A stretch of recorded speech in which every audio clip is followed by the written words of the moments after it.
ये हुई ना बात में आज हम बात करेंगे जगन्नाथ रथ यात्रा की, जिसका शुभारंभ कल से हुआ है और ये पवित्र यात्रा अभी भी श्रद्धालुओं के जन समुद्र के बीच आगे बढ़ रही है।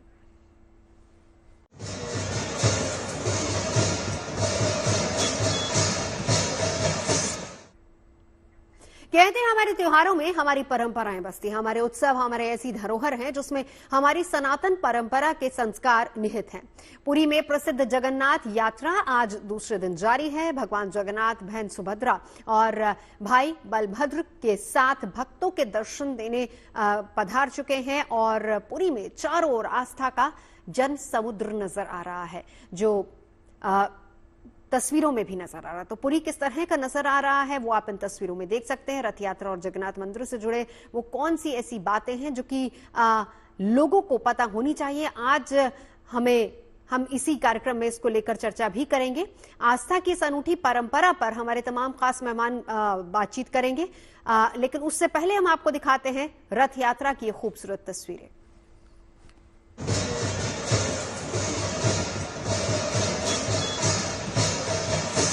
परंपरा, संस्कृति और श्रद्धा जब सदियों की यात्रा तय करते हैं, तब आस्था का ऐसा जनसमुद्र उमड़ता है। भगवान जगन्नाथ की नगरी आस्था के उत्सव में मगन है। भगवान बलभद्र, बहन सुभद्रा और भगवान जगन्नाथ के रथों का श्रृंगार देखते ही बन रहा है। पुरी एक बार फिर उस रथ यात्रा का साक्षी बन रही है, जिसकी कथाओं का सिरा पुराणों से भी गुजरता है। इस बार की जो रीति रिवाज है, करीब 53 साल बाद ये पारी आई है और इस पारी में 2 दिन रथ सेलिब्रेट किया जा रहा है, क्योंकि जितने सारे रिचुअल्स थे वो रिचुअल्स में समय लगे। अब जो है कि शाम हो गए थे पहली दिन रथ निकलते निकलते, और अभी जो है कि द्वितीय दिन है और अभी तक रथ जो है वो निकल गई है और जो हौसला है मनुष्य की, जो उत्सव की जो मिजाज है, वो मिजाज साफ दिख रही है। पुरी में भव्य रथ यात्रा का संयोग भले ही आषाढ़ में बनता है, लेकिन रथ के निर्माण से लेकर उसके श्रृंगार तक की यात्रा किसी तपस्या से कम नहीं है। भगवान का रथ 2 महीने के कठिन परिश्रम के बाद तैयार होता है। रथ के लिए लकड़ी को सोने की कुल्हाड़ी से काटा जाता है। जब तक रथ बन नहीं जाता, तब तक उसे बनाने वाले सात्विक तरीके से रहते हैं। आस्था की ये पूरी यात्रा समाज को एक सूत्र में पिरो देती है। देखिए, जगन्नाथ जी की जो रथ यात्रा है उसको विश्व में माना जाता है। वो बड़ी महत्वपूर्ण रथ यात्रा है। उसका विशेष महत्व इसलिए है कि वर्ष में एकमात्र मौका ऐसा होता है जब भगवान जगन्नाथ, भगवान बलभद्र और माता सुभद्रा रथ यात्रा के माध्यम से निकलते हैं मंदिर से बाहर, भक्तों के बीच में जाकर भक्तों के कष्ट को दूर करते हैं। चूंकि भगवान इस रथ यात्रा में स्वयं भक्तों के बीच में जाते हैं, इसीलिए इस रथ यात्रा का बहुत ज्यादा महत्व माना जाता है। भक्ति का भाव और भक्तों का उल्लास पूरी रथ यात्रा की आत्मा है। पुराणों में रथ यात्रा के फल को 100 यज्ञों के बराबर बताया गया है। यही वजह है कि जब पुरी के पवित्र मार्गों से रथ यात्रा निकलती है, तो भक्त और भगवान एकाकार नजर आते हैं। भगवान बलभद्र, माता सुभद्रा और भगवान जगन्नाथ तीनों अलग अलग रथ पर सवार होते हैं। ताल ध्वज, नंदी घोष और गरुड़ ध्वज। एक पर भगवान बलभद्र होते हैं, एक पर माता सुभद्रा और सुदर्शन चक्र रहता है और एक पर भगवान जगन्नाथ विद्यमान रहते हैं।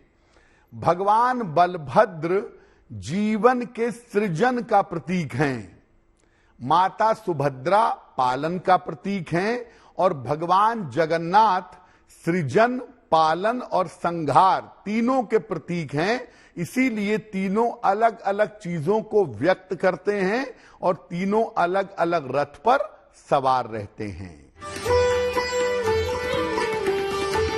कहते हैं पुरी रथ यात्रा में शामिल होना बड़े सौभाग्य की बात है, लेकिन जिन्हें ये सौभाग्य नहीं मिलता वो भी इस पवित्र यात्रा का शुभ लाभ पा सकते हैं। भगवान जगन्नाथ जी का महाप्रसाद ग्रहण करने से रोग, तनाव, चिंता, व्याधियां, विकार ये सब दूर होते हैं और वो लोग भाग्यवान हैं जो जगन्नाथ जी का महाप्रसाद ग्रहण करते हैं, क्योंकि उनका महाप्रसाद ग्रहण करने से आपके जीवन की तमाम मनोकामनाएं पूरी हो सकती हैं। जिस जगन्नाथ मंदिर में भगवान विराजते हैं वो मंदिर 7वीं शताब्दी का बताया जाता है। आज भी मंदिर का अपना एक कठिन अनुशासन है और उससे बढ़कर ऐसे तमाम रहस्य हैं जो सदियों से कौतूहल का विषय रहे हैं। कहते हैं ये दुनिया का ऐसा इकलौता मंदिर है जहां भगवान की धड़कनों को महसूस किया जा सकता है। यही नहीं, जब मंदिरों में मूर्तियां बदली जाती हैं, शहर की बिजली काट दी जाती है। जिस पुजारी को मूर्तियां बदलने की जिम्मेदारी मिलती है उसकी आंखों पर पट्टी बांध दी जाती है। जगन्नाथपुरी मंदिर के रहस्यों में सबसे बड़ा आश्चर्य वो ब्रह्म पदार्थ है जिसे पुरानी मूर्तियों में से नई मूर्ति में स्थापित किया जाता है। मान्यता है कि इस ब्रह्म पदार्थ को आज तक किसी ने नहीं देखा है। जाहिर है ये कुछ ऐसी परंपराएं हैं जो जगन्नाथ मंदिर को लाखों लाख मंदिरों में अलग बनाती हैं। पुरी से अनिर्बान सिन्हा रॉय और अजय नाथ के साथ bureau report, good news today. तो चलिए पुरी की इसी संस्कृति, इन्हीं परंपराओं पर आज हम चर्चा करेंगे। तमाम खास मेहमान हमारे साथ जुड़ चुके हैं। मेरे साथ इस वक्त आचार्य चंद्रांशु जी महाराज कथावाचक हैं। हमारे साथ इस वक्त प्रोफेसर पवन सिन्हा जुड़ चुके हैं। पंडित अरविंद शुक्ला जी मेरे साथ स्टूडियो में मौजूद हैं और साथ ही स्वामी दयानंद जी भी मेरे साथ स्टूडियो में मौजूद हैं। शुरुआत पवन सिन्हा जी आप ही से मैं करना चाहूंगी। पुरी जगन्नाथ रथ यात्रा की किस तरह की परंपराएं हैं कि सदियों से, देखिए हम कहें कि जन समुद्र एक तरीके से समुद्र के तट पर ही ये नगरी बसी हुई है और वहीं पर जन समुद्र इकट्ठा हो जाता है और हर साल लाखों की संख्या में लोग जुड़ते जा रहे हैं।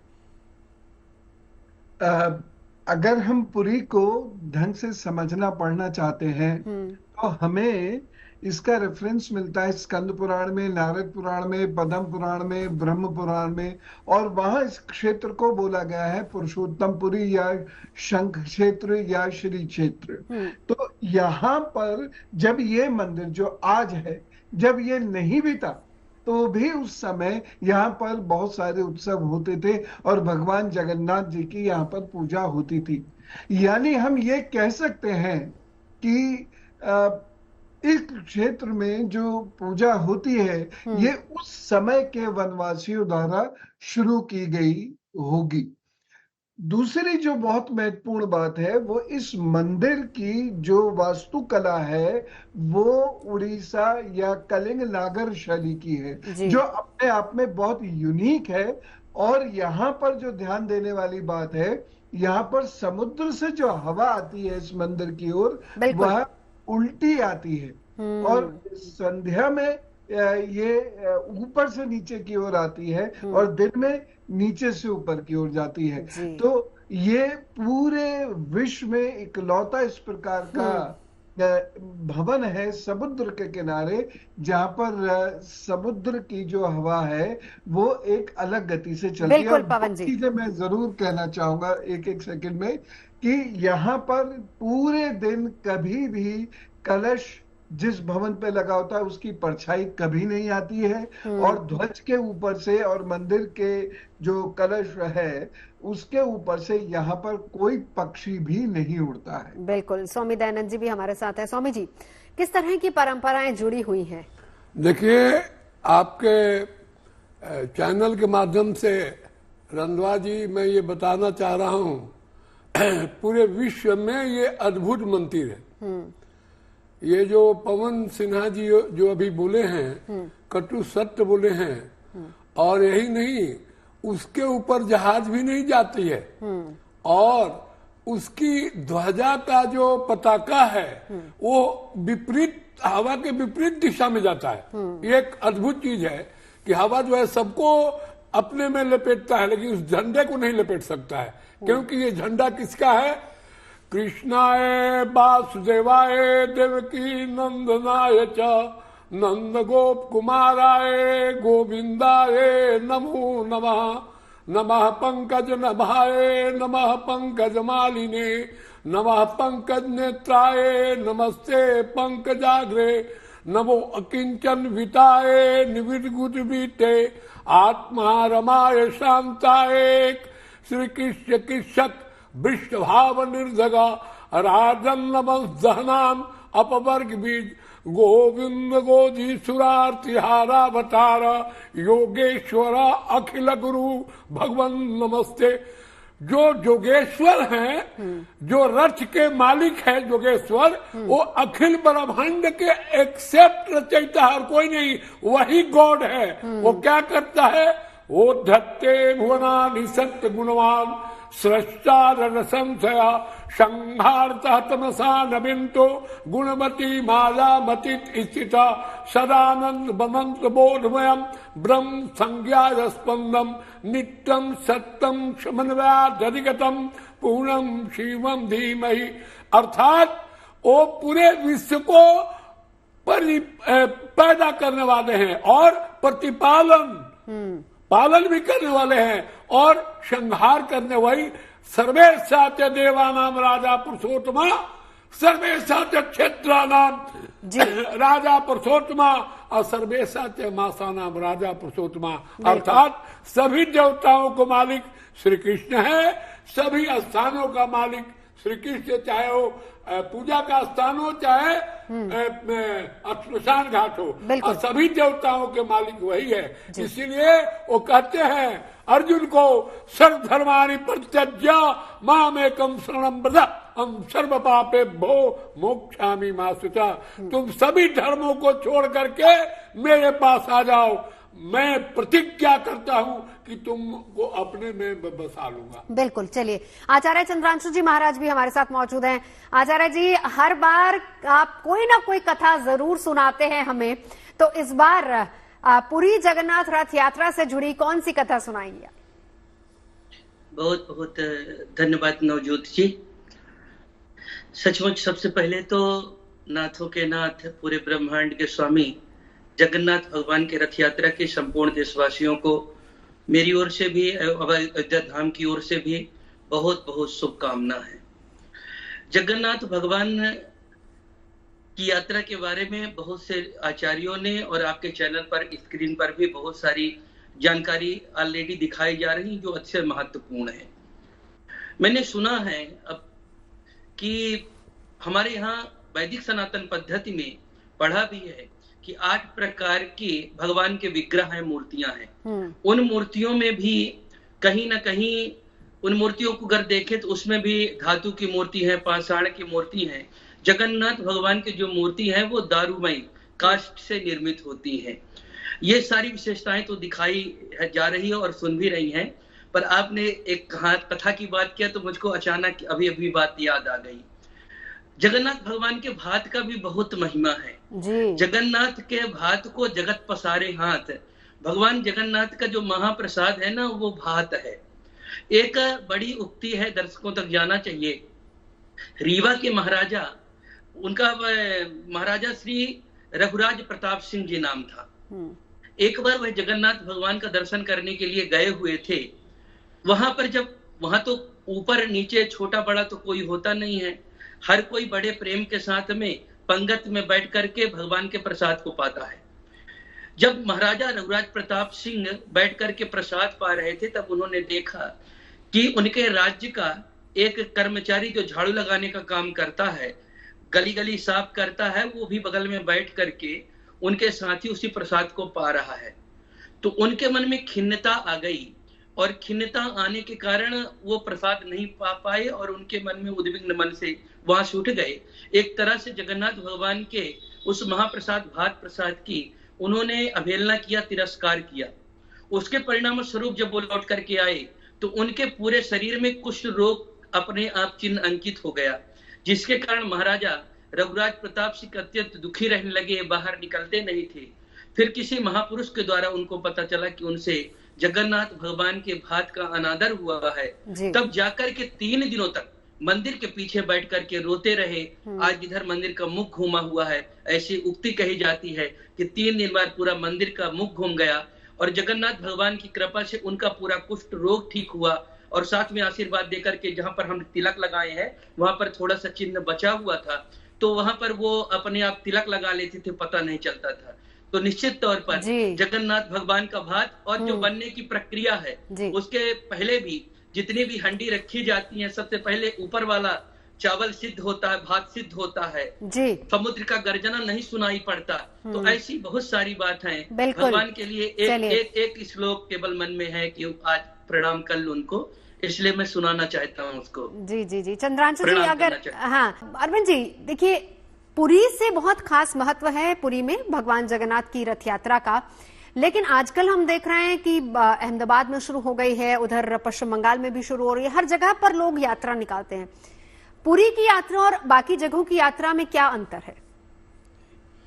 सबसे पहले जीएनटी के दर्शकों को और देशवासियों को यात्रा जो जगन्नाथपुरी की निकल रही इसकी हार्दिक शुभकामनाएं।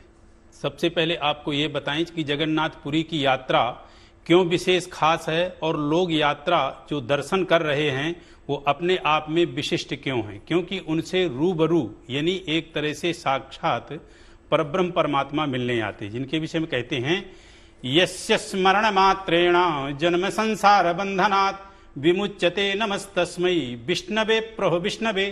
जन्म जन्मांतर के जो है बंधन से मुक्त हो जाते हैं जो भगवान जगन्नाथ जी का स्मरण करते हैं और कहते हैं कि ऋषयः पितरो देवा महाभूतानि धातवः जंगमा जंगमम चेदम जगन्नारायणोद्भवम, अर्थात जगन्नारायण जो हैं जगन्नाथ जी अनाथों के नाथ, नाथों के नाथ हैं, जो उन्हीं से जो है सचराचर सृष्टि की उत्पत्ति है। ऋषियो पितरो देवा महाभूतानि धातवा। और क्या कहते हैं स्वस्तिदः स्वस्तिकृत स्वस्ति स्वस्ति भुक् स्वस्ति दक्षिणा अरौद्रा कुंडली चक्रे विक्रमायुर्जित शासना। वह हरेक प्रकार से हर तरह से व्यक्ति को स्वस्थ यानी उसको सुख संपन्न और सदैव जो है खुशहाल बनाते हैं। कहते हैं समावर्तो निवृत्तात्मा दुर्जयो दुरतिक्रमः दुर्लभो दुर्गमो दुर्गो दुरावासो दुरारिहा। जो दुर्लभ से दुर्लभ है, कठिन से जो कठिन है, वह चीज जो प्राप्त ना हो रही हो, आप जगन्नाथ जी के चरणों में जाएं, वहां शरणागत हों, निश्चित रूप से वह प्राप्त होगी। 4 धामों में से अहम धाम है। अब मैं उस बात पे आता हूं कि जो आपने कहा कि अलग अलग जगह यात्रा निकाल रहे हैं। देखिए जो शास्त्रोक्त विधान जो पुराणों में वर्णित है वो वर्णित सिर्फ जो है जगन्नाथ जी के यहाँ की है कि वो यात्रा निकलती है, जिसमें सबसे पहला रथ बलभद्र जी का रहता है, सेकंड में उनकी बहन सुभद्रा का रहता है और थर्ड में जो है उनके भाई यानी कृष्ण या जगन्नाथ जी कह दें उनका रथ रहता है। वो अपने मौसी जी के यहाँ जाते हैं।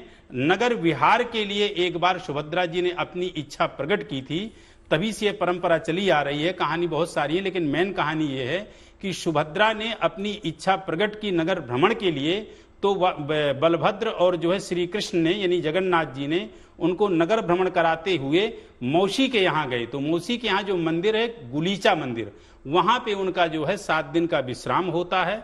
अब जो लोग अलग अलग करते हैं तो उसमें कोई गलत नहीं करते हैं, लेकिन शास्त्रोक्त विधान उड़ीसा का ही है। आपने यदि वह मूर्ति काष्ठ की वहां पे स्थापित कर रखी है तो आप इसका जो है यात्रा निकाल सकते हैं। जैसे कि एक स्वयंभू भगवान शिव का एक प्रकट अपने आप में, मान लीजिए कि महाकाल का मंदिर है, वहां स्वयंभू भगवान है, काशी विश्वनाथ है, वहां स्वयंभू भगवान है, लेकिन अलग ज्योतिर्लिंग में यदि अलग आपने भगवान शिव की प्रतिष्ठा कर रखी है तो वहां भी आप पूजन उनका उसी प्रकार कर सकते हो, उसी प्रकार फल प्राप्ति है जैसे आपको जो है विशेष स्वयंभू शिवलिंग का है। तो यही प्रक्रिया वहां पे जगन्नाथ में होती है। यहां भी जहां जहां जगन्नाथ जी का मंदिर स्थापित है वहां भी जो है वह बिल्कुल कर सकते हैं। और मैं एक खास बात कह दूं, कहते हैं भगवान जगन्नाथ जी के विषय में कि जन्म मृत्यु जरा व्याधि भयम नैवोपजायते। जगन्नाथ जी की जो पूजा करता होगा वो जन्म मृत्यु जरा व्याधि आदि से जो उनको डर लगता है वह भय पूरी तरह से नष्ट हो जाता है। अपने आप में जगन्नाथ जो धाम है, प्रथम आपका बद्रीनाथ धाम, गुजरात में आपका द्वारिकाधीश, रामेश्वरम और जगन्नाथ, जहां पे प्रभु जो है अपना भोजन ग्रहण करते हैं, जिसको कहते हैं अन्नम ब्रह्म रसो विष्णु भुक्त्वा देवो महेश्वर। और उसकी कथा हमें सुनाई थी अभी चंद्रांशु जी ने। पवन सिन्हा जी, आपके पास आना चाहूंगी। देखिए, केवल पवन जी, हम ये ना कहें कि ये सिर्फ एक धार्मिक आयोजन है, बल्कि संस्कृति को किस तरीके से जोड़ता है, ये भी अपने आप में बहुत खास है। बिल्कुल, संस्कृति को भी जोड़ता है, सामाजिकता को भी जोड़ता है, और हमारा जो इतिहास है वो भी वहां भक्तों के समक्ष आता है। जैसे हम लोग यहाँ डिस्कस कर रहे हैं, तो आपके और जीएनटी के माध्यम से ये लाखों करोड़ों लोग तक पहुंच रहा होगा। तो ये इतिहास जानना भी हम सब लोगों के लिए आवश्यक है, क्योंकि भारत का जो भी इतिहास है वो कोई बहुत साधारण इतिहास नहीं है। और यहाँ पर हम लोग अपने देवी देवताओं के साथ जीते हैं। तो जैसा उस युग में हुआ होगा, वैसा वैसा इस युग में भी हम कार्यक्रम आयोजन करते हैं। तो आप देखिए कितनी महान परंपरा है जो हजारों वर्षों से लगातार निभाई जाती रही है। यानी उस समय जो बुखार आया था भगवान जी को, वो आज भी हम उसी रूप में लेते हैं। तो हम जो पूरी कथा है, जो पूरा घटनाक्रम है, उसको हूबहू आज भी हम पुरी के अंदर प्रदर्शित करते हैं। तो ये आपका कहना बिल्कुल ठीक है कि ना केवल ये आस्था है, ना केवल ये धर्म है, बल्कि ये संस्कार भी प्रदर्शन, संस्कार का प्रदर्शन भी है, और ये सामाजिकता का प्रदर्शन भी है, और साथ साथ हमें इतिहास भी बताता है। बिल्कुल, और यहीं से आने वाली पीढ़ियों को संदेश भी मिलता है। स्वामी जी, आप कथा सुनाना चाह रहे थे। देखिए, भगवान का कथा तो बहुत है, सुदामा जी वगैरह सभी लोग सुनते होंगे, लेकिन जो हिंदुओं में भात भराई होता है उसकी विचित्र कहानी है। नरसिंह मेहता की बहुत सुंदर लड़की थी, और नरसिंह मेहता नए भक्त थे भगवान कृष्ण के। तो वो पानी भरने गई थी, तब तक वहां का राजा का लड़का आया और बोला कि पानी पिलाइए। ये बहन नहीं बोला, देखिए शब्द है, बोला पानी पिलाइए हमें। इतनी सुंदर थी कि बोला कि इसको बहन नहीं बोला, इसको हम मलिका बनाएंगे, अपना रानी। वो मन में सोचा था, घोड़े पर आया था, पानी पिला दिया। बोला कि अच्छा आप किसकी लड़की है? तो बोले कि मैं तो नरसिंह मेहता की लड़की हूँ।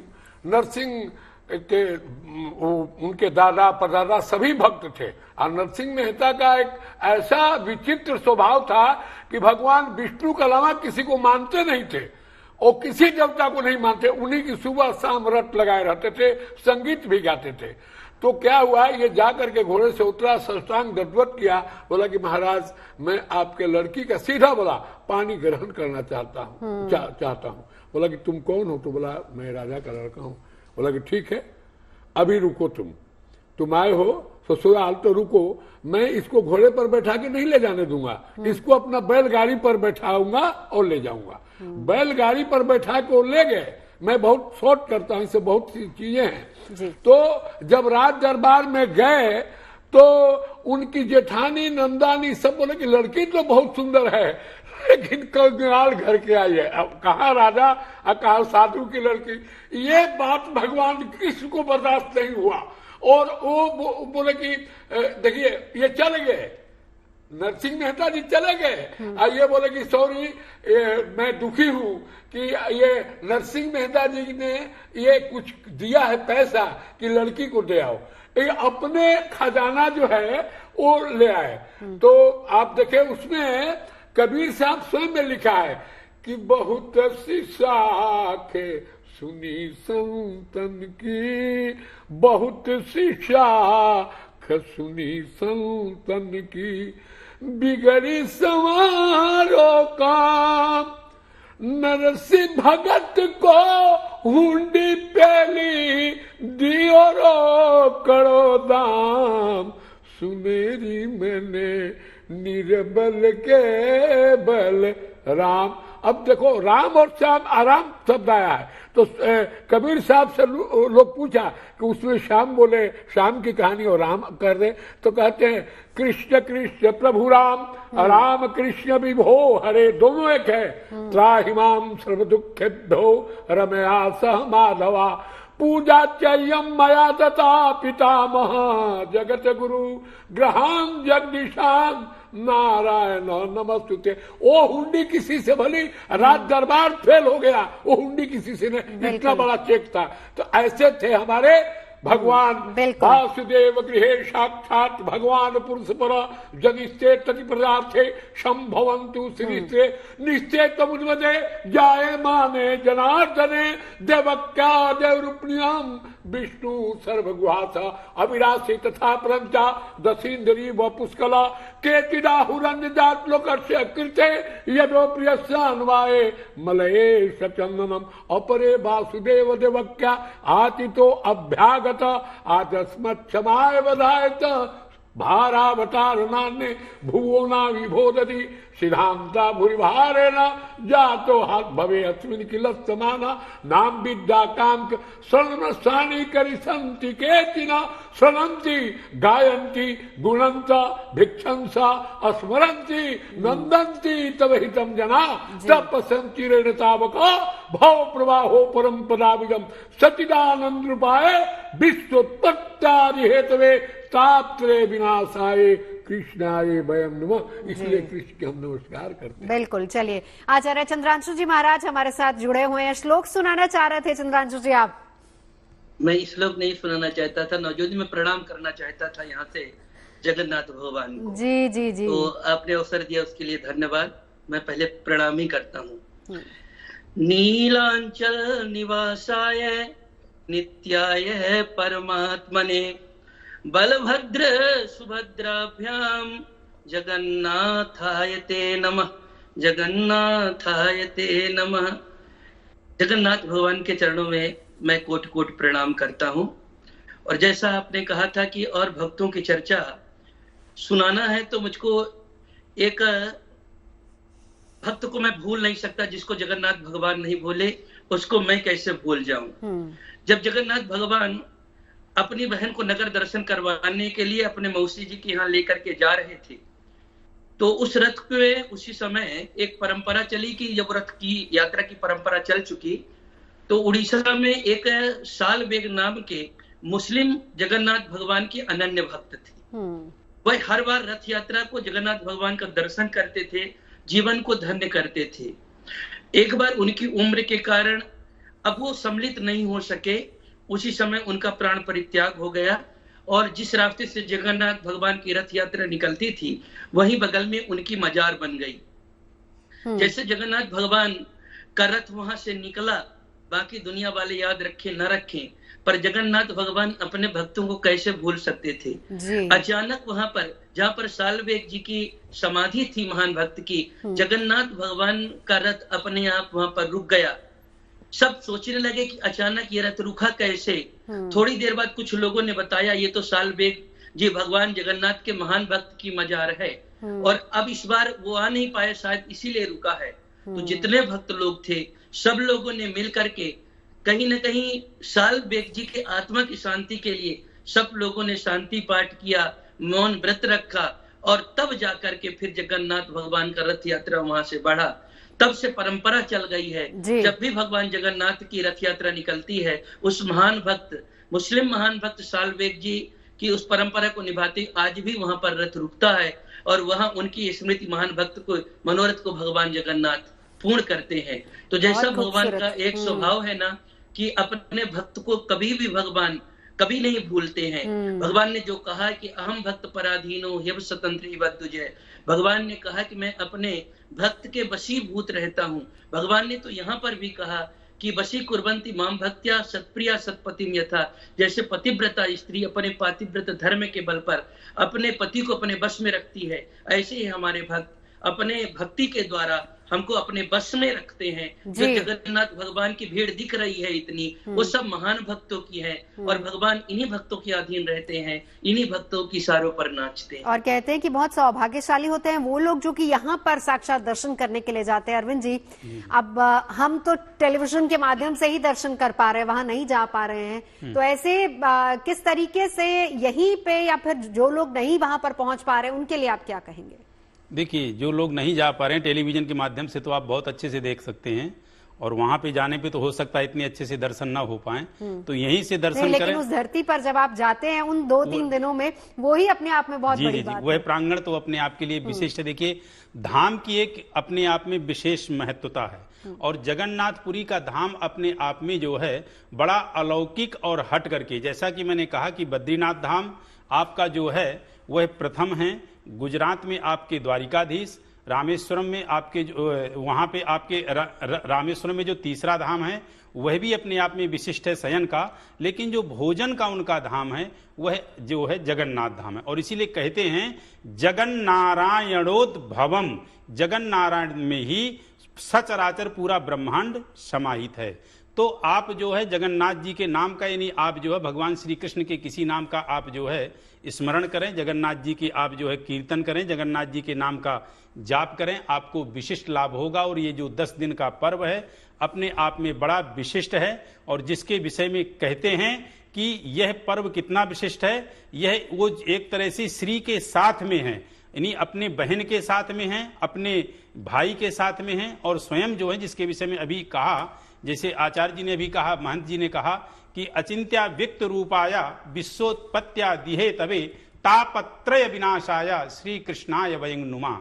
भगवान श्री कृष्ण के स्मरण मात्र से हरेक प्रकार का ताप नष्ट हो जाता है, पाप नष्ट हो जाता है। और गीता भी कहती है कि सर्वधर्मान परित्यज्य मामेकम शरणं व्रजा अहम त्वाम सर्व पापेभ्यो मोक्षयिष्यामि माम शुचा। हे प्राणी, सभी धर्मों को तू जो है किनारे करके मेरी शरणागत आ जा, मैं तेरे सभी प्रकार के पापों को नष्ट कर दूंगा, खत्म कर दूंगा, और मोक्षयिष्यामि माम शुचा, और अंतिम गति में आपको जो है मोक्ष प्रदान करूंगा। और कहते हैं जगन्नाथ जी के दर्शन मात्र से क्या क्या प्राप्त होता है।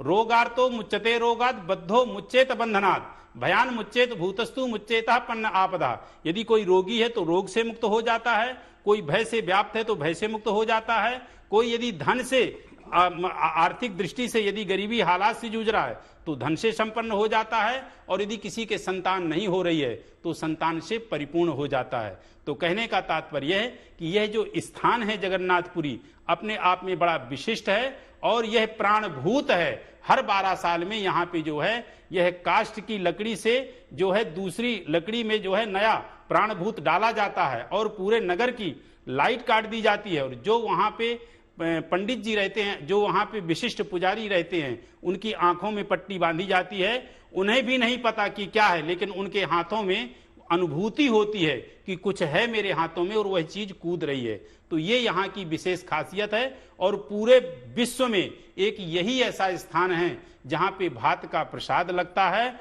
और पूरी शुद्धता पवित्रता के साथ बनता है। और सबसे पहले नीचे वाली जो उनकी हंडी है वह ना पक के सबसे ऊपर वाली हंडी पकती है। आप मंदिर के अंदर चले जाएं तो समुद्र की लहरें बिल्कुल नहीं सुनाई देंगी, और जैसे मंदिर से बाहर आएंगी बड़ी जोर से समुद्र की लहरें सुनाई देंगी। और वहां पे निरंतर जो है प्रसाद का ये चलता रहता है, और कभी भी वहां का अन्न का प्रसाद खत्म नहीं होता। चलिए, आप सभी खास मेहमान हमारे साथ जुड़े, भगवान जगन्नाथ की रथ यात्रा की महिमा के बारे में आप सभी ने हमें बताया, इसके लिए बहुत बहुत शुक्रिया।